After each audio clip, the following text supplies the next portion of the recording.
I've been in the mood for watching old animated cartoons by Disney. For instance, I've been watching all the Donald and Mickey ones. Donald's poor temper and slapstick are always classic material, and ones with Mickey, while a lot more lighthearted and innocent to my taste, still never fail to make me smile. But my absolute favorite Disney shorts will always start by Goofy. Goofy's cartoons were usually parodies about sports and other activities, my favorites being ones about skiing, basketball, being a knight, and quitting smoking, which they still haven't uploaded on Disney+. What's the matter? Chicken? I think it's Goofy's human-like proportions that truly make the slapstick work, giving it a nice touch of realism, and cartoonish exaggerations become even funnier. His naive expression before a stunt or an accident makes me laugh even harder at every gag.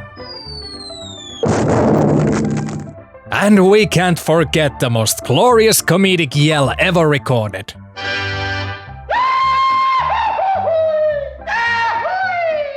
Goofy's just a perfect fit for physical comedy, and he has given me a good laugh more times than I can remember.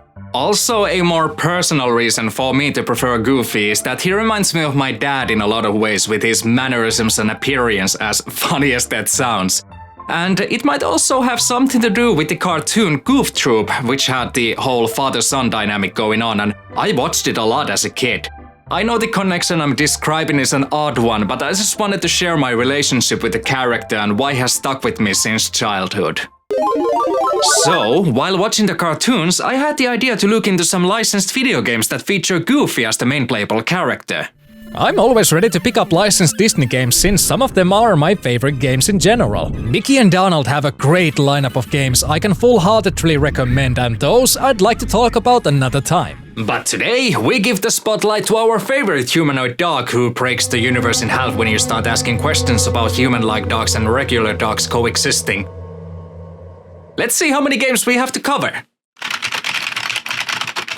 Okay, apparently the game industry just had it in for Goofy. So going by the criteria that the character is the one you play as, meaning we leave out everything with all-star cast, going by rough numbers, Mickey starting around 30 games, Donald around 15. And I don't know which CEO spouse had an affair with Goofy, but I could only find 6 games with him as the main playable character since 1988. Also, in addition, there's the Taika Electronic one, but I won't pretend like I care. I also won't pretend like the lack of games is that much of a surprise. Mickey and Donald have always been the more marketable characters, and Goofy, while still very popular, never had the star power compared to his colleagues, at least to warrant as many video games based on him. One important factor, however, is how he was handled when he got games of his own.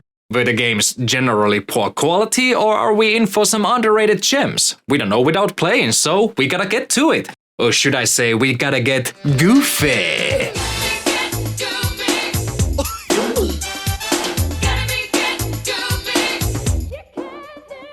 I've had sleep paralysis like this.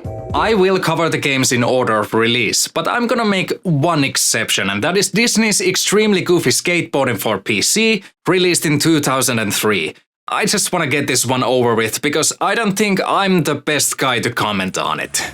It's a very bare-bones skateboarding game for Windows. I don't know much about skateboarding games aside from the first 2 Tony Hawk games and a few short sessions with Skate, but they gave me a good enough understanding on what makes a skateboarding game exciting, and this helps me understand what really doesn't. Most of the time you're just rolling along across empty terrain with usable geometry placed too far apart to get a satisfying momentum going on, and all the tricks are super cumbersome to pull off. I'm sure some people remember playing this on their family computer fondly, but I'm not one of them, which makes me disregard the game maybe a little too quickly. Without nostalgia, there's nothing to make me play what to me feels like such a mediocre and anesthetizing skating game. I'm sure someone more enthusiastic about the genre can give a more profound take than I can, but I'm gonna move on to something I'm more familiar with.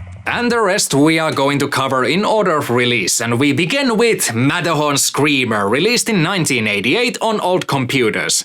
It doesn't say Goofy in the title, but he is the character you play as, making this, to my knowledge, the first ever Goofy game. Some marketing expert can enlighten me on this, but why not have Goofy's name in the title? Like, grab consumers' attention with a familiar character? They thought so little of Goofy that he doesn't even get mentioned in the title of his first ever game.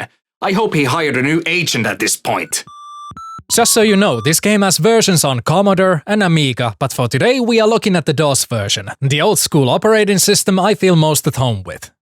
Goofy decided to become a mountaineer and you help him conquer the mountain Matterhorn Screamer. You hop on ledges while defying the dangers of the mountain wilderness waiting for you. You also try to collect as many flags as you can for a high score. Reach the top with the best possible score and try not to be an Everest Nilly. You're probably thinking you're looking at an innocent enough platformer. But oh, the gameplay! I can forgive primitive animations and stiff controls in an 80s computer game, but this one desperately needed to take notes from Lode Runner. First off, the lack of frames makes it impossible for me to evaluate where my jump will land, for instance. I try jumping to that ledge above me and Goofy just teleports under it. It's total guesswork. No good if your positioning only looks about right. You have to find the magic pixel that triggers an animation of you making the jump. And if that wasn't enough, try reading the timing with the frames of a 2-page flipbook. I'm supposed to climb up here while looking out for that goat on top. If I climb up when the goat has already passed, it somehow still triggers an animation of me getting pushed off. I have to climb up when the goat is clearly closing in on me, and then I mount safely. But I still don't have enough time to look, so I either get shoved off to the Satan spawn or I fall because I had stopped panicking when I don't even know where to do it. That's enough!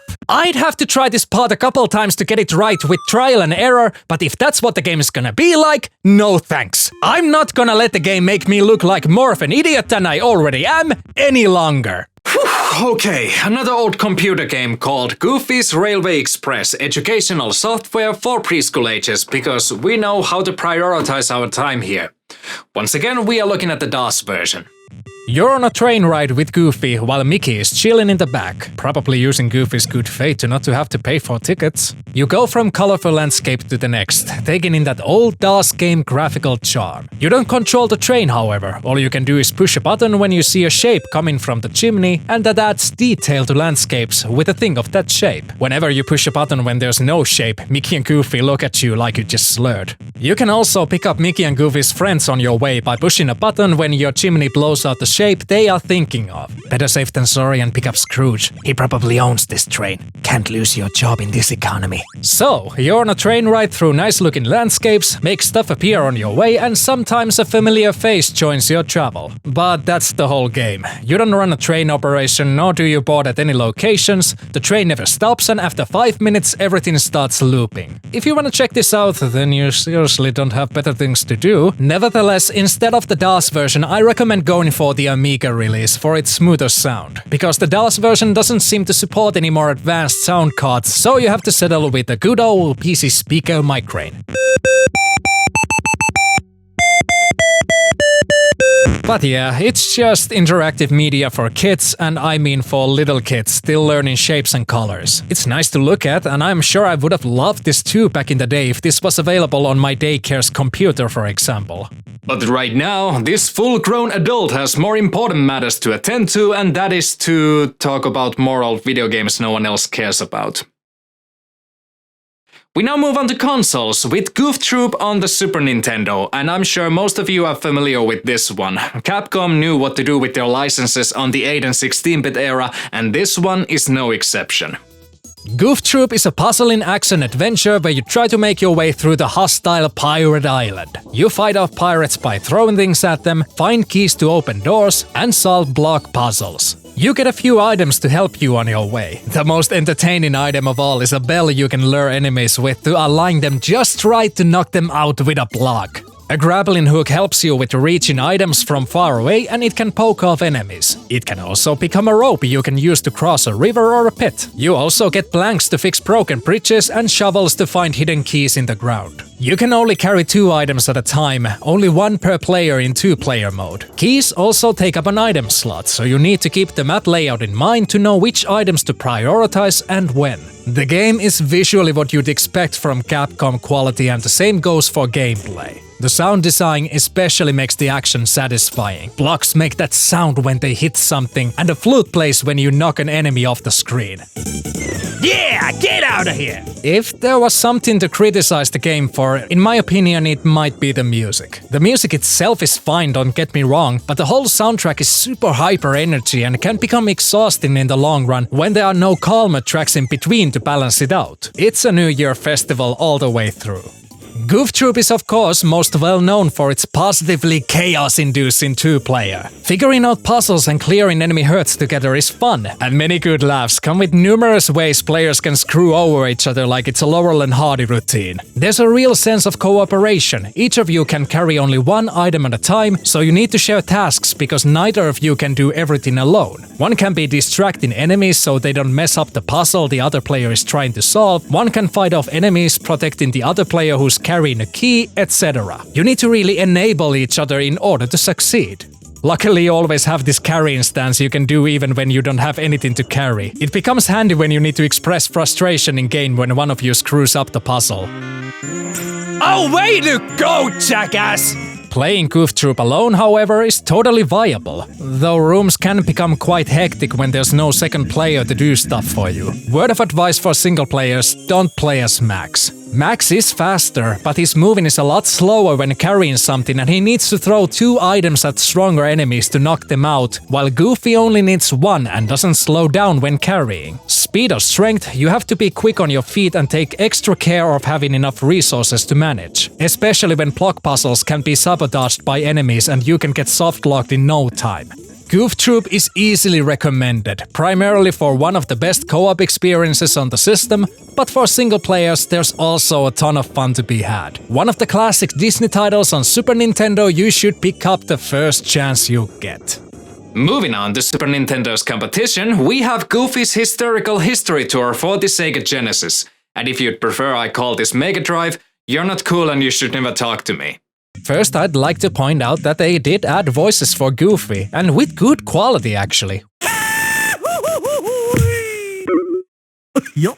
Which is a nice touch, giving Goofy more presence. We begin with Goofy working as a janitor at a museum, and he's getting scolded by his employer Ludwig, who by the looks of it is having a stroke. Ludwig gives Goofy an ultimatum for his performance on the job, and if the exhibits aren't cleaned up by dawn, Max will starve. Black Pete is eavesdropping behind them and plans to misplace historical items all over the museum to get Goofy fired and take the promotion himself. I don't know if Pete has to go through with it though. Goofy can't focus on the job for 2 seconds before his mind starts wondering about, oh gosh, history time must have been crazy, alright? And then he stumbles, hitting his head. This takes us to Goofy's daydream of a time period based on one of the exhibits. When the game pulls Daydreaming Davy on you, you know you've been blessed with quality. Goofy's Hysterical History Tour is an action platformer where you use a gadget called the Extendo Arm to deal with enemies and get through levels. Your Extendo Arm can be used to poke enemies to death, but you also have these balls you can throw at them. Well, not at them. The ball always bounces up from the ground right before you. Why can't you throw them where you want? It's so situational, it becomes plain useless. Alternatively, you can save and drop your balls into one of these tubes you come by. This gives you extra points at the end of the level, helping you stack points quicker to get extra lives. The only problem is, you're gonna lose the best years of your life before you drop every ball. Goofy slowly drops 1 ball at a time, and with every ball, you have to wait for the counter to go up after a small animation. Just look at that jackass's face, he knows exactly this is getting on our nerves.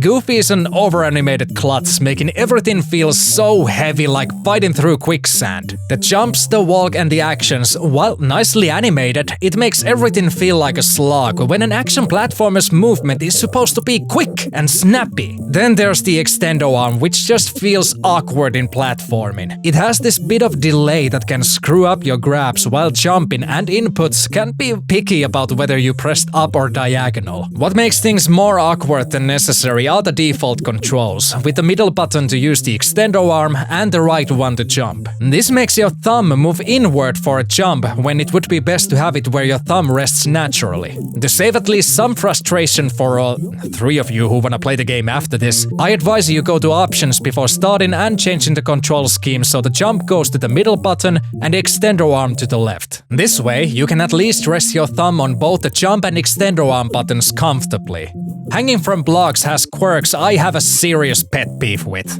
If you grab a block from under, you can only hang from it until you either drop down or pull yourself on top of it. You have to grab a block diagonally to get a swinging motion going, and it goes on until you let go. It goes against all my Castlevania instincts that I can't start swinging myself when I'm hanging still. This inflexibility makes things feel more awkward than they need to be and just less fun overall. But then we get to the level design. First off, we are supposed to be in the dinosaur age. There are brontosauruses you walk on from time to time, but what are we up against? Frogs? Living mushrooms? You're given a setting where there could be dinosaurs, and you barely give us dinosaurs. You don't leave a nerd hanging for dinosaurs. But now to actual design. The game has a fixation on making you go higher and higher, riding on flying platforms and making pixel-perfect jumps between small ones. And just one mistake and you probably have to start over from the beginning. And what makes crawling back up extra tedious is that it always involves passively waiting for moving platforms to take you up, then nervously try to not mess up these crabbles 100 feet in the air, and mother oh mercy if they got enemies harassing you in the process, or if cute level designers put an enemy that knocks you off the ledge right where you can see the safe ground. Shit. Balls! Fuck off! Perkele! The most offensive one is here, where you're forced to jump on unkillable enemies to the finish line, and the bounce physics are terrible. The level design fluctuates between being either boring as hell or outright nerve-wracking. And then there's this hee-hee-ha-ha moment where you slide down a hill until you notice that the screen's not scrolling anymore, but it's too late and you slide down to your death. I'm gonna sue. What I find strange, however, is that all the stuff I'm complaining about is almost non-existent after you're out of the dinosaur age. The levels are still challenging, but I actually started to have a good time once I was out of the dinosaur age. Enemy placements are more reasonable, and all the sweaty platforming parts become a fun challenge when there's less risk of going far back in the level. The dinosaur levels went up, down, left and right, always taking you so high that you can easily lose half of your progress by one mistake, while these later levels usually progress horizontally from left to right, with tasteful exceptions, like this one in the medieval age. You have to get up on top of this tower by using rocks that are shot in the air by catapults. When you screw up, you lose some progress, but something is guaranteed to catch you before you fall too much and you get to try again. The controls and movement, while still far from good, bother you much less when the level design isn't fighting against you on top of it. Goofy's Hysterical history tour rises from a terrible game to half okay when you get to later levels after Dinosaur Age. I'm sure most players gave up before ever seeing the later, better levels that are way more fun and way more visually pleasing and look fitting for a Disney title. Yeah, come to think of it, the Dinosaur Age is not out of place just by its annoyances and length, but visually too. Aside from most of the character sprites, the art style doesn't align with the rest of the game at all. Mushroom and frog sprites and even ground itself look like assets got mixed between two separate games by accident. But what's even more fascinating is the prototype footage we have from the game's trailer. It shows what the dinosaur levels and the game in general were supposed to look like at first. It does say work in progress on the corners, so the game was prone to changes, but how come everything looks so much better compared to what we got? The sprite work and backgrounds look a lot more pleasing and vibrant. I'm so curious about what happened to beautiful backgrounds and sprites that are more in tune with the final game's later levels, and why on earth they needed to be replaced with bland, dark backgrounds and uncanny misfits. We will never know, I guess. But the retail version of Goofy's Hysterical History Tour is at its worst a painful slog, and at best a okay-ish action platformer. It's a very uneven package with unsatisfying control, the horrendous level design in early stages, and a lot of other design choices that make this a definitely below average experience that has its moments when you get past the awful early stages. You're not missing much if you haven't played this one yet, but if you've exhausted all the other classic Disney titles on the Genesis, then maybe I can cautiously recommend you give this one a go. Just remember to change the control scheme and maybe use a level code to skip the dinosaur levels. And so, we only have one more to go, and that is Goofy's Funhouse for the Sony PlayStation. Have we saved the best fun for last, or does the word fun become false advertising? I have the lawsuit forms ready right here just in case.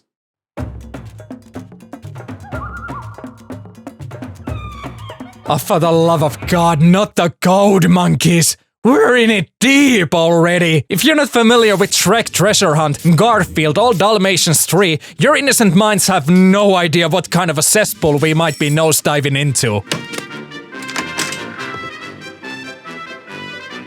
Well, howdy. This here's my very own home entertainment room. You know, where I watch all my favorite home movies. I got a little bit of a problem. There are some things missing from my movies, and I sure could use your help in finding them. So, Goofy has pictures of himself framed all over his house, and he spends his leisure watching movies about himself.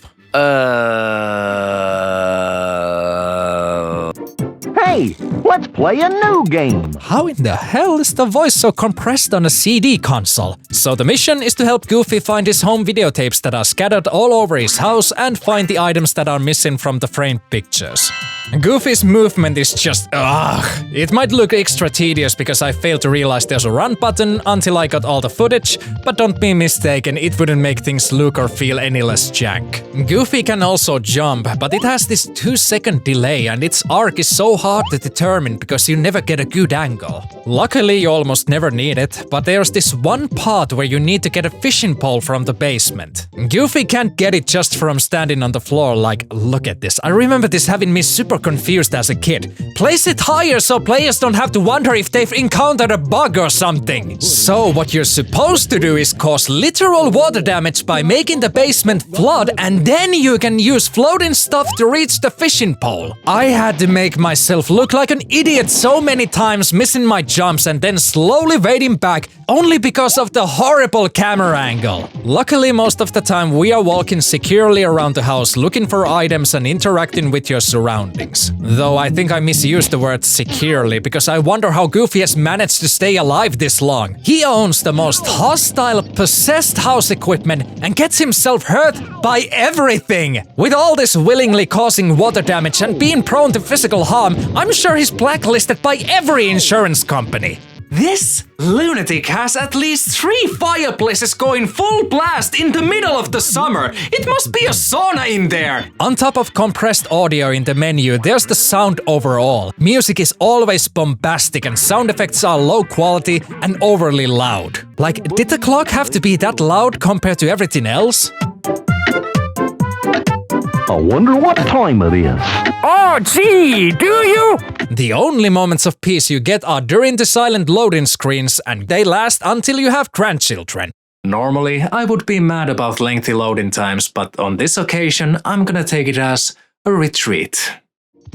So back to actual content. Some of the items you cannot get looking around the house, but by selecting them from the pictures. These lead you to minigames, and by getting a good enough score, you get the items colored in. Let's look at the minigames in no particular order. First up, fishing. Oh wait, we can't! We need worms for bait first! By doing a whack-a-mole minigame. A stupid, boring whack-a-mole. Now the fishing. You just gotta throw your fishing rod where you see fish jumping, and when a fish catches bait, you pull them by holding analog stick down. You don't have to worry about pulling too hard, you just keep the analog stick down and the fish get caught. Try to hold your excitement. If you didn't already notice, this game was published by New Kid Go, a gaming publisher known for kids games, and I mean baby games for a variety of consoles, so don't expect any deep mechanics from any of these. Next up, we have golf. If you have played any golf game ever, you know how this works. Set the direction, time your swing according to the power meter on the side, and try to get the ball in the hole with as few hits as possible. Figuring out the landscape and depth perception are the main caveats. I'm not even sure if you can pull off hole-in-ones on these maps. Hard to tell when the ball just disappears into the jungle of pixels. You can't even see how far the ball goes, and the game doesn't even have a ball camera to give you a better view. How are you supposed to adjust your swings with no data to work on? You know what? I'm done. Then there's a time trial by driving a car through the city. Driving feels overly sensitive and turns become too sharp easily. By the way, we're in a hurry to get a gym bag Goofy forgot in the gym. Why in such a rush? Go get it another day when you have enough time! You dingus, you're putting people in danger! And for Lord's sake, check your driving shots! That sound is driving me crazy! We also have a skiing minigame, where you slalom down passing by poles from either the left or right side depending on the color. It is stiff and runs like garbage. And Goofy doesn't even do his iconic holler. 0 out of 10. There are also smaller minigames involving Goofy's dog Bowser, and there's not a whole lot to say about them. There's Taco War with him to get back the sausages he stole. You pull by pressing buttons on the screen with the right timing.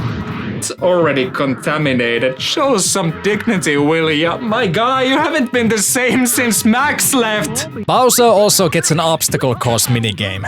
Jump through obstacles and reach the finish line.